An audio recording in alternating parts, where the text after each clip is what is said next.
श्री कृष्ण गोविंद हरे मुरारे, हे नाथ नारायण वासुदेव। राधे राधे दोस्तों, सरिता ज्ञान गंगा में आप सभी का स्वागत है।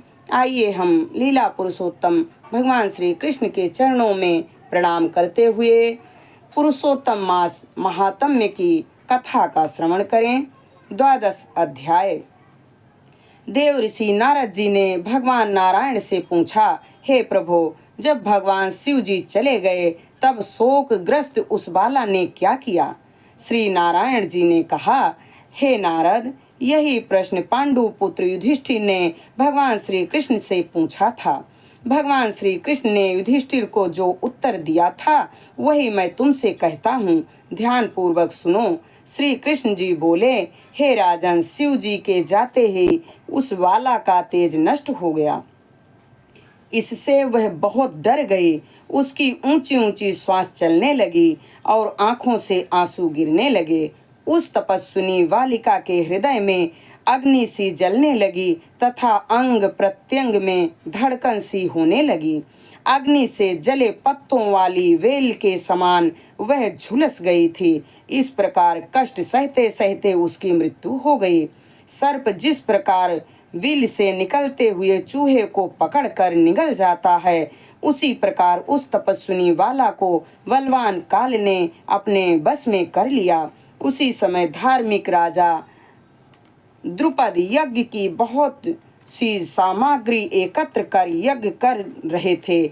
उनके जलते हुए यज्ञ कुंड से वही वाला सोने की कांति वाली सुंदरी के रूप में प्रकट हुई, जो द्रौपदी नाम से विख्यात हुई। इस द्रुपद कन्या को मत्स्य वेश करके स्वयंवर में अनेक राजाओं और भीष्म कर्णादिक को निस्तेज करके अर्जुन ने प्राप्त किया था। कानों में सूल के समान लगने वाले क्रूर वचन कहते हुए दुष्ट दुशासन ने जिसे चुटिया पकड़कर खींचा था। हे राजन, उस समय मैंने इसकी ओर ध्यान नहीं दिया था, क्योंकि इसने पुरुषोत्तम मास की अवहेलना की थी। किंतु जब उसने प्रेम से मुझे बारंबार पुकारा तो गोविंद, हे गोपीजन को आनंद देने वाले, हे दीन बंधु, दया के समुद्र, मैं इस दुष्ट दुशासन के हाथ में पड़ गई हूँ। हे प्रभु, क्या आपको यह नहीं मालूम है? श्री कृष्ण बोले, इस प्रकार कष्ट में पड़कर द्रौपदी ने मेरी शरण ली। मैं चाहे उसे भूल चुका था, तब उसकी प्रार्थना सुनकर शीघ्र ही गरुड़ पर सवार होकर उस स्थान पर आया और उसे वस्त्रों से परिपूर्ण कर लज्जित होने से बचा लिया। इतना होने पर भी पुरुषोत्तम मास की अवहेलनावश मैं उसकी तरफ से उदासीन रहता था, क्योंकि पुरुषोत्तम मास के विरोधी को मैं गिरा देता हूँ। इसलिए अब आगामी पुरुषोत्तम मास की तुम सेवा करो। 14 वर्ष पूरा होने पर तुम्हारा कल्याण होगा। भगवान श्री कृष्ण ने पांडवों को धीरज बंधाते हुए आगे कहा, हे पांडु पुत्र, इस द्रौपदी के बाल जिन्होंने खींचे या देखे हैं, मैं उन दुष्टों की स्त्रियों को केशहीन करूंगा। तुम दुर्योधन आदि पापी राजाओं को यमपुर भेजकर शत्रुओं को दंड देकर स्वयं राजा होगे। जो मेरे प्यारे भक्तों को दुख देते हैं वह नित्य ही मुझे दुख देते हैं। मैं उस दुष्ट की ओर देखता ही नहीं, उसे यमराज दंड देते हैं। भगवान श्री कृष्ण ने इस प्रकार द्रौपदी एवं पांडवों को समझाया और द्वारिका जाने की इच्छा से कहने लगे, हे राजन, द्वारिकावासी मेरे विरह में व्याकुल हैं। मैं आज ही द्वारिका जा रहा हूँ। श्री नारायण जी बोले, भगवान कृष्ण को इस प्रकार कहकर चलने को उद्धत देकर गदगद हो पांडव बोले, हे जनार्दन, आप हमारे जीवन दाता हैं, आप हमारी रक्षा करें। हे जगतपते, हमें कहीं भुला न देना। हमारे चित्त रूपी भ्रमरों को अपने चरण कमल में स्थान दो, वही हमारा जीवन है। आप ही हमारे आश्रय हैं। पांडु पुत्रों के सामने भगवान श्री कृष्ण प्रेम में भरे हुए धीरे धीरे चलकर रथ में बैठ गए।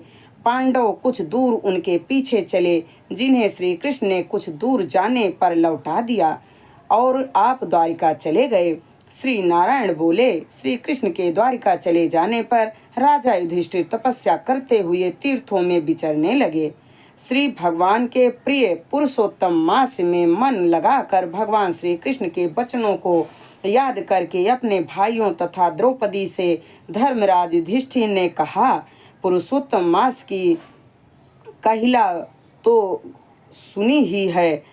पुरुषोत्तम मास की पूजा के बिना कैसे सुख प्राप्त हो सकता है। जिस प्राणी के पुरुषोत्तम पूजन किया वही धन्य है तथा श्रेष्ठ एवं पूज्य है। इस प्रकार पांडवों ने सब तीर्थों में घूमते हुए पुरुषोत्तम मास आने पर उसका व्रत नियम पालन किया।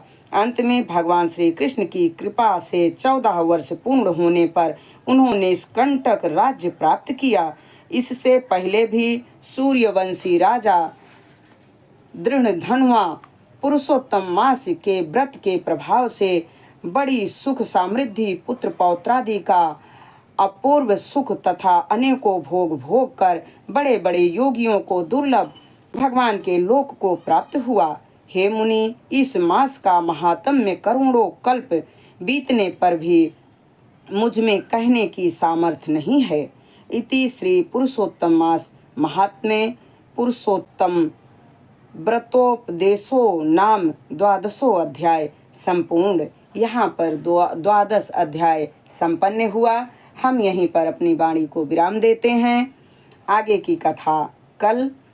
श्री कृष्ण गोविंद हरे मुरारे, हे नाते नारायण वासुदेव। लीला पुरुषोत्तम भगवान श्री कृष्ण के चरणों में हमारा कोटि कोटि प्रणाम स्वीकार हो। जय श्री कृष्ण।